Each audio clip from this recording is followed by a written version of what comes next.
5 inches of rain have fallen in the past 6 hours with upwards of 8 inches last night and today. Flash flooding is already occurring.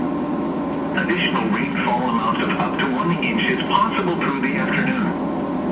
Some locations that will experience flooding include New Iberia, Morgan City, Catahoula, Breaux Ridge, Franklin, St. Martinville, Gillette, Burns Point, Sickburn-Moore Point, Avery Island, Baldwin, Henderson, Lauraville, Ellerslie, Butte-Larose, Lydia, Acadiana Regional Airport, Sorrel, Glencoe and Lake Falls flagged.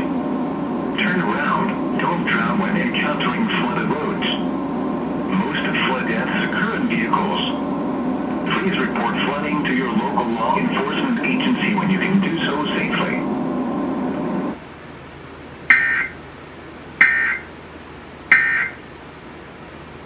Sleep Red Dot.